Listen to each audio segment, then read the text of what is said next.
Well, hello everybody. This is your buddy Brian down sitting north of the Portage store here. This is Wednesday morning slash Tuesday night. It's probably about 12:30 at this point, half an hour past midnight. And I guess I just want to start by saying how resonant it feels to be here. I definitely feel like we're on the right track. Just the whole journey down here from Mariposa Gardens up on Monument Road felt kind of like, I don't want to say mythical. I don't want to blow it up. But definitely had a delightful, surrealistic feel of fulfillment to it. At any rate, came down here earlier today. I walked down from Mariposa just to take a peek what was happening. There was actually some folks that were here. There was a gal that was filling up buckets of water, not buckets, but jugs of water, down on the beach, bringing them back here and back into the back of the property. And there was another fella she was with that just went to the back of the property when I got here. So I don't know what their story was, but I'm curious. Other than that, I wandered around the perimeter here and I peeked into the backyard from behind that storage shed building that's on Portage Way, and it's a beautiful spot. My God, it's really a lush garden back there, and it would take nothing to make that a magical shared space for the community. Just needs to be shared. The house needs a roof for sure. It looks like it's on the way inside. The only thing that stands out on the old store itself, which is to say the new old store, the big box, is the roof on the porch is looking pretty wibbity. Other than that, it looks like a solid square to me. Like I say, can't say much for the upper roof there, hard to see from the road. The old store next door here to the north, old adjacent triangular roofed building, for lack of proper architectural term, it seems like it's in fine shape as well. The big thing that stands out about any of it is just the need to repaint. And apparently I've heard that's all asbestos-based paint. The good old asbestos fireproof paint that I think it must have been lavender ended up putting on there. And so that's a something to deal with. I don't know, at this point it's hard to say what else beyond that. There's a boat that's been back here for a while. And there's a Volvo that the last residents left behind, their old parts car from what I hear. Mitsubishi with a to be towed tag on it, and a note that says, "Owner of Mitsubishi, give me a call," in faded writing of some sort of magic marker. And I believe there's a third vehicle. Oh yeah, it's just like a little, can't really see it, but I think it's just like a Saturn or something along those lines. Something a little newer. Excuse me. I was up in the upstairs of the store a few years back before they condemned it, or before the landlord declared it condemned, or however that has worked. I don't know. All I know is looking on the county site is that this building is designated as a shell. So, I don't know. That must just mean that the interior structure itself has essentially been condemned in order for the building not to have to be torn down. I don't know. I don't know exactly how that works. I'm no expert. But what I am is determined to see this building fulfill its destiny and not just turn into something that gets knocked down in another 10 years by a backhoe or a bulldozer. Because there's been enough of that on the island, and I'm kind of fed up at this point. It's an absurd byproduct of our economic system that we can build these buildings, but we can't maintain them.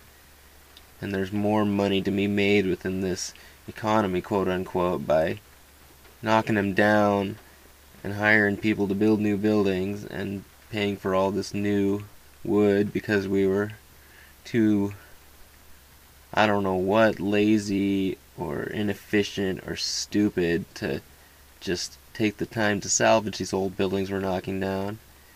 And that kind of stuff just gets in my craw. I think it's totally ridiculous, and it really needs to stop somehow. I don't know. I'm fed up.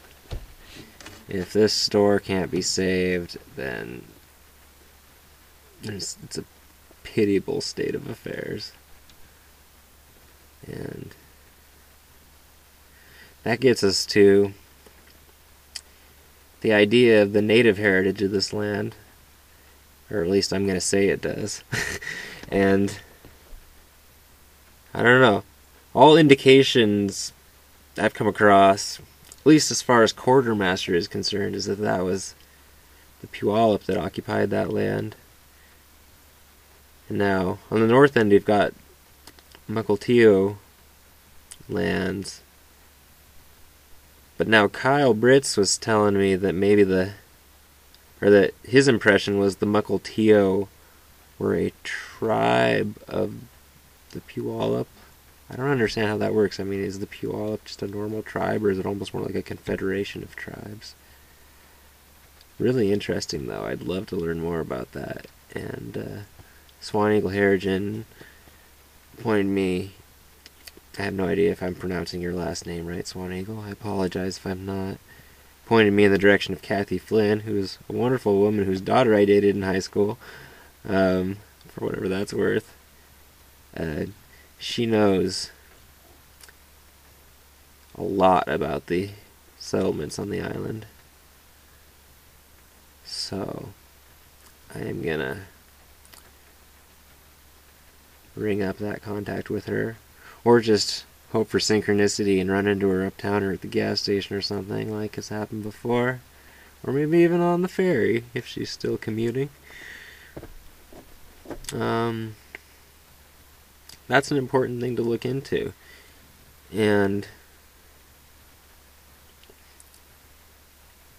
Will Van Spronson and I have really gotten into the conversation of, it's like, do we want to legitimize the idea that the banks own this land and try to like bring in the Puyallup tribe to buy it and then work out some sort of lease cooperation kind of thing going? Or should we just declare it? I mean, who are these banks? They have nothing to do with Vashon other than that they've sent their little colonization squad to set up shop here. And I by no means mean to denigrate any of our island bank tellers. I think they're all wonderful people, at least the ones I've dealt with. I've enjoyed them a lot. They're good people. And they have, they're a victim of this system as much as we are. They're not, there's degrees of education and awareness that everyone needs to be up to par on, and that's an important job for us, is to promote the idea that. And also, I don't know, we're going to have to create some sort of cooperative structure if we want, to reclaim our economic sovereignty. We're going to want to recruit the people that are still working within these systems, just like they did with recruiting. I feel terrible for forgetting her name right now, but recruiting the gal from Chase to head up the credit union. And that's exactly the kind of steps and processes we need to be engaging in. And To look at the credit union, to put it in its proper context of its real value, is to say that all the speculation that Wall Street banks, and in calling them Wall Street banks is, drawing the line too short. These are transnational conglomerates. Wall Street is just, well, they say Wall Street is the financial capital of the world, and I would say that makes sense, but it's like, it's its own sovereign entity, or at least that's how it likes to see itself, and that's how it operates. Just like the Bank of England is the center of our debt-based financial institution, both in Europe and in America. And the Federal Reserve was just a copy of the Bank of England, and it's just the same connections. They're pulling all the strings behind all these Federal Reserve banks and IMF and the Bank of International Settlements. It's all an absurd puppeted Ponzi scheme, and there's no race, there's no nationality, there's no country you can blame it on. It's the 1% of the 1% that is messing with the equilibrium, and that's what they want. They want war, they want disease, and they want poverty, and they want consumption without end. They want consumption to the point of destruction, and of creating things that have no lifespan, creating things that are built to break, so that you have to buy a whole new thing again. And you don't need me to tell you that, but built-in obsolescence is a nefarious tool of the capitalist system. I think you can talk about regulation and deregulation and all that, but it's like, that's the nature of the game. You gotta just declare the game invalid, declare all the monopolies that these banks have gotten our system to enforce for them. There shouldn't be a monopoly on printing money, and it certainly shouldn't be a private banking cartel that has that monopoly. And the Federal Reserve is a private bank. I mean, it's ridiculous. We're borrowing money from a bank in order for our country to have money. And it's like, the only thing that's driving that money, and the only thing that's valuing that money, is the spending of that money. It's absurd. It's not a system that's built to meet human needs. It's not a system that's built to be practical, to be conservational. It's built to perpetuate itself, and to perpetuate the power that takes away the true wealth of our citizens, which is their land.